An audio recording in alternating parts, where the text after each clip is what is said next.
Hey loves, and welcome back to my channel. It is Ijoma here, and in today's video we are going to be learning how to make this beautiful flay shirt dress. It has a puffy sleeve with an elastic, and it also has a short flay sleeve. So we are going to be learning how to cut and sew this. I have not added a button to this dress, but it is really beautiful, and we are going to draft a collar too. In this video we are going to learn how to draft a shirt collar. So if I turn the back of this dress, you can see what it looks like. The back is closed while the front is open. The button allowance is at the front. So we are going to start with our cutting video. First of all, this is the fabric that I'll be using. This is a crepe fabric, and I have 4 yards here. If you're making this dress, you should have at least 4 yards of crepe fabric, that is by 60. If you are using an Ankara, you should have up to 5 yards. So first of all, we are going to fold a triangular flay. We know that this dress is a flay dress, so we are going to fold a triangular flay first of all. This is my fabric, and I'll go ahead and make my triangle shape. You can see what I have here.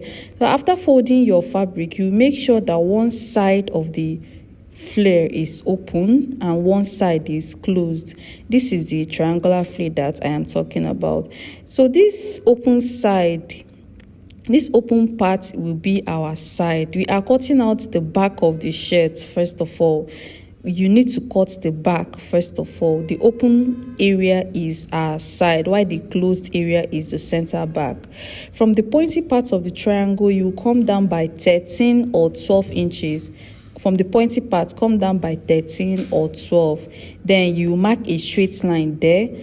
From this straight line, you will get your shoulder measurements, your armhole, and the rest of the measurements. So if you come down by 13, this line should accommodate both your shoulder and everything that you will need for this dress.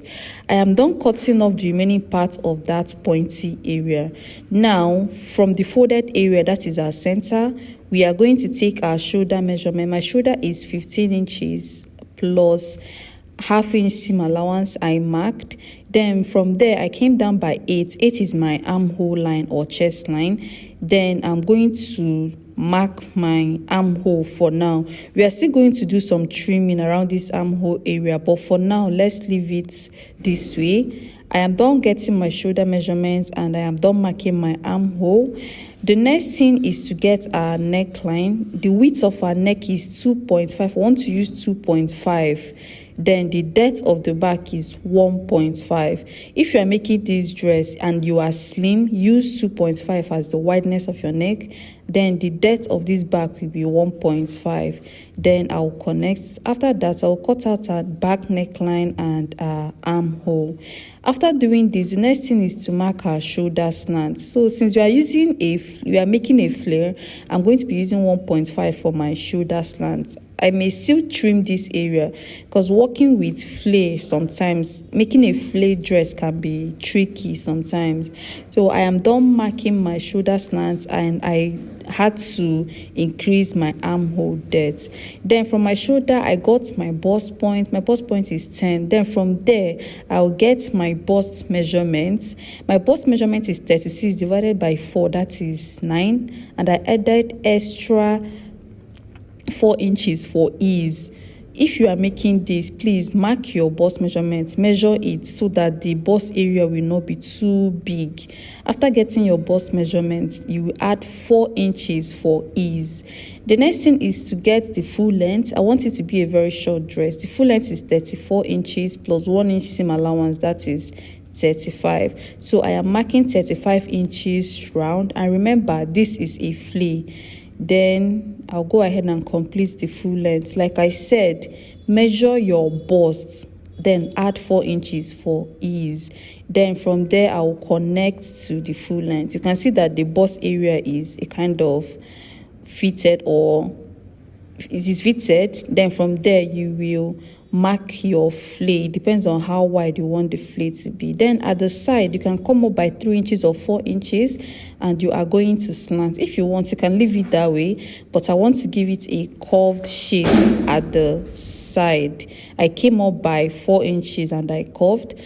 If you are making yours, you can use 3 inches or 2 inches. This is what I have for the back. This is our back, and you can see the bust area, it is fitted a bit. That is why I said you should measure your bust. Please do not forget. Using this back, I am going to cut out our front. I will label my back. This is the back. Then using the back, I will draft the front. The front will be open at the both sides, because you have your button allowance at the center, then you have your normal side seam.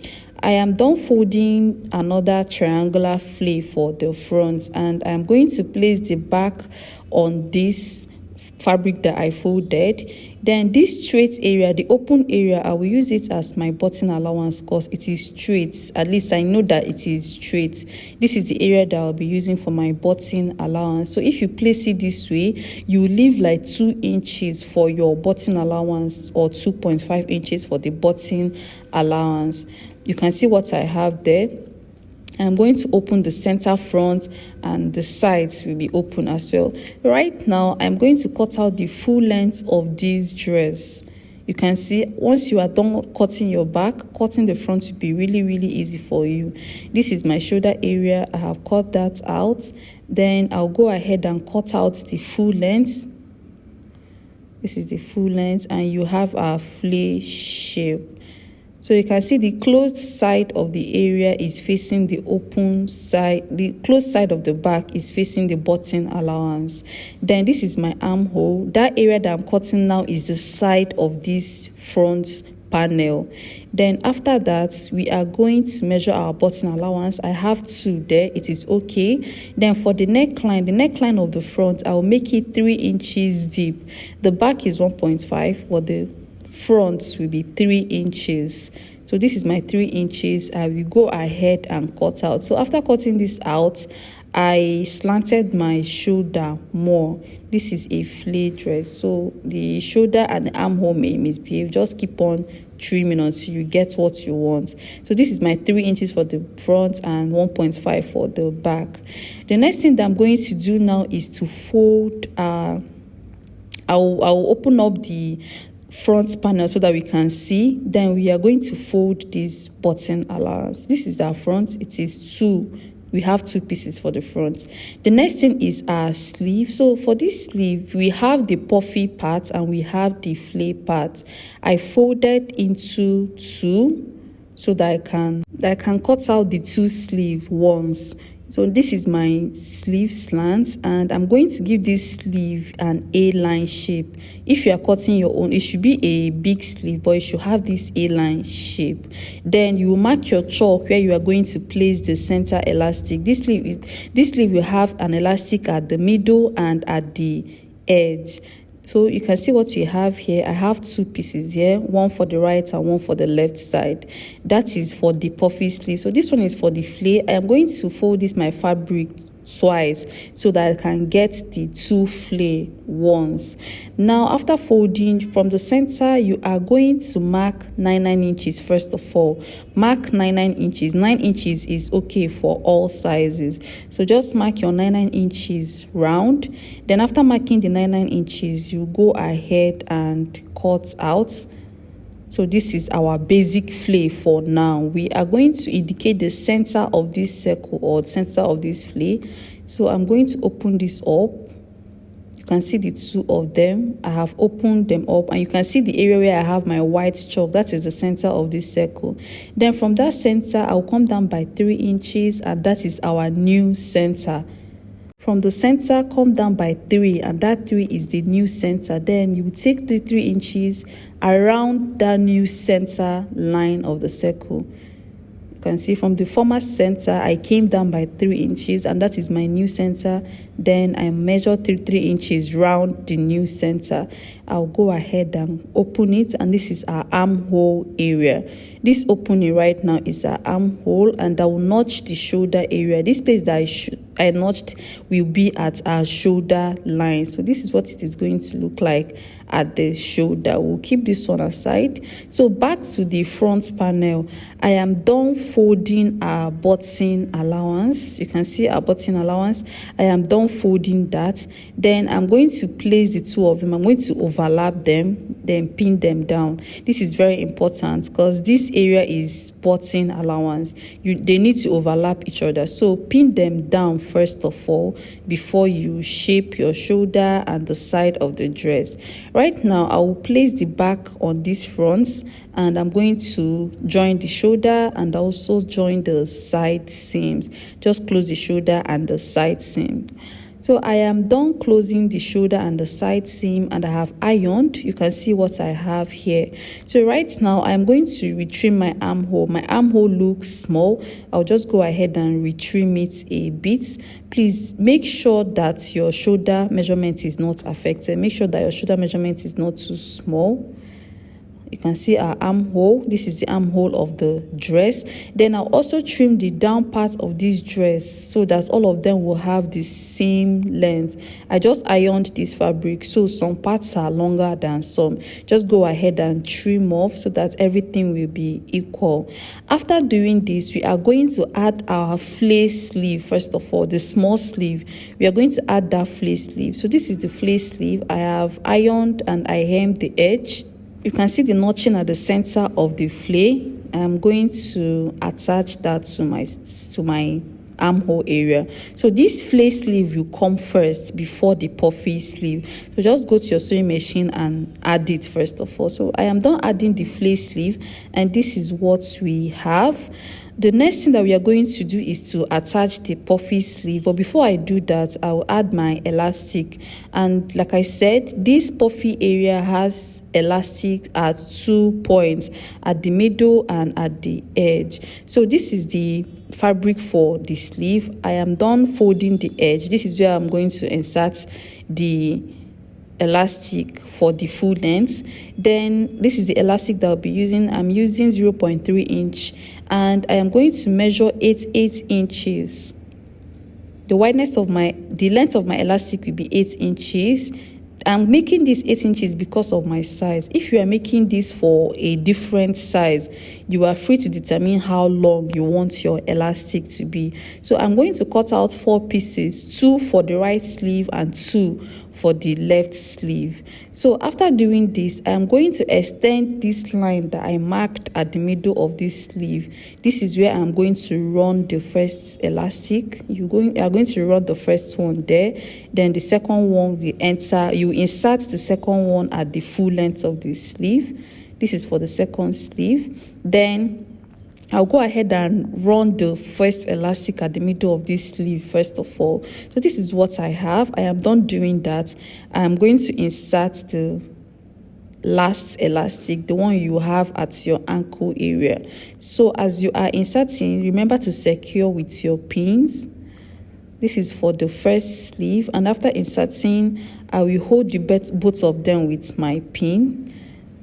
I will secure them with my pin. Then I will insert the last elastic into the full length of that other sleeve. You can see that I folded the full length. So for the middle elastic, you are going to sew on it, but the last one you are going to insert it. Then after doing this, I will shape with 1/2 inch. So I am done shaping this sleeve and this is what I have. I am going to join the sleeve now to the armhole. Remember, we have added our flare sleeve first. So this is the second sleeve. I'm going to attach it, and after joining it, I'll come back and we will take our measurements for our collar.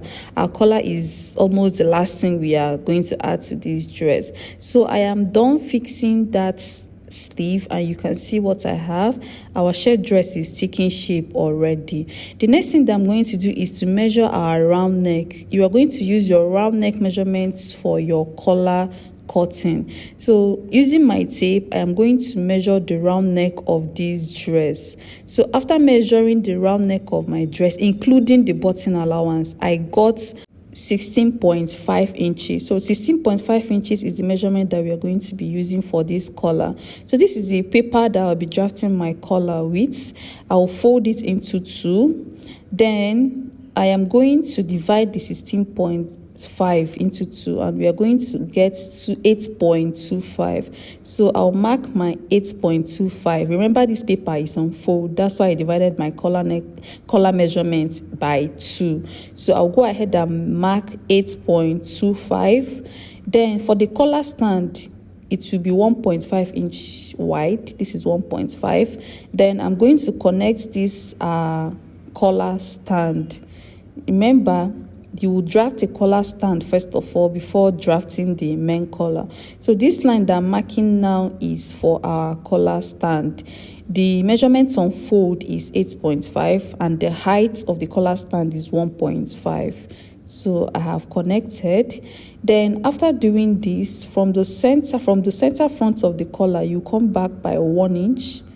Then you will curve. You know, the collar stand is always curved at the front area. If you check the front area of any shirt, you notice that the front is always curved. Then for the main collar, the wideness or the height will be 2 inches.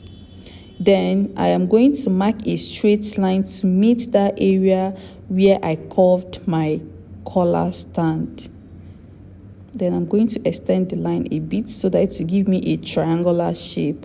So you can see how I'm going to connect. You connect it back to that area where you curved your collar stand from. And you can see what we have here. So now we are going to cut out this pattern. So if you want to make a one-piece collar, you will use this collar this way. You don't need to divide it into two. But I want to use a 2 pieces collar. So this is what I have. So I'm going to open it up so that I can see what I have here. Now I'm going to go up by 1/2 inch. At the center back, I will go up by 1/2 inch. Go up by 1/2 inch. Then you connect back into the center line. Then at the curved area of the collar stand, I will also come up by 1/2 inch so that our collar will be fitted. Then I will connect back to our normal measurement. So after doing this, we are going to cut out these 2 pieces. This is a 2-piece collar. I'll cut out the main collar and then the collar stand. After doing this, we are going to add our interface to the fabric that we are going to be cutting the collar out from. So this is what we have, and this is my fabric. I am done adding an interface to this fabric. Then I will cut out my normal collar first of all, and when cutting, add 1/2 inch seam allowance around the normal collar. Add 1/2 inch seam allowance. So you can see you have 2 pieces there, one as the main fabric, one will serve as the lining. For the collar stand, you repeat the same thing also. You add 1/2 inch round your collar stand. So this is what we have. Now I am going to join the normal collar. I'm going to turn the sides of the normal collar. After turning, I'll come back and show you guys. So I am done turning, and this is what I have. I'm going to notch and then trim off the excess allowance we have. This is the normal collar. So after trimming the excess allowance we have, we are going to turn it out. Then after turning, please iron properly. This is for the main collar. You can see the reason why I said you should cut out 2 pieces. One will serve as the fabric, one will serve as the lining. So use your scissors to push out the pointy areas. After doing this, I'm going to iron it so that it will be very, very flat. So I am done ironing. First of all, I will attach this main collar to one of the collar stand, to just one piece of the collar stand. You can see the way I placed it. I'll go ahead and run a stitch. After running this stitch, I will now cover it up using the lining of the collar stand. So the main collar will be in between the 2 collar stand that we cut out. So I'm going to close it. I'll run a stitch round. and leave one area open. So I am done doing that. I am going to cut off the excess allowance that we have. So after cutting off this excess allowance, we will turn out, and this is what you will have at the end of the day. So just go ahead and iron this collar stand very well, then fold in 1/2 inch for your seam allowance. So you can see I am done ironing and I folded in 1/2 inch. After doing this, I will now go ahead and attach this to my normal collar. So after doing that, this is what I have. I also hemmed the down part of this gown. I did my normal hemming there, and then you go ahead and add your buttonhole and then fix your button. You are just free to use any type of button you want to use. So guys, this is the end of our tutorial. I hope this tutorial is really helpful. This is what we have at the end of the day. So if you have any suggestion, you can just send me a message on Instagram at Sew with Ijoma. You can also search me up on Facebook at Sew with Ijoma. So guys, do not forget to subscribe and give this video a thumbs up so that more people can get to see this video. See you all in my next video. Bye.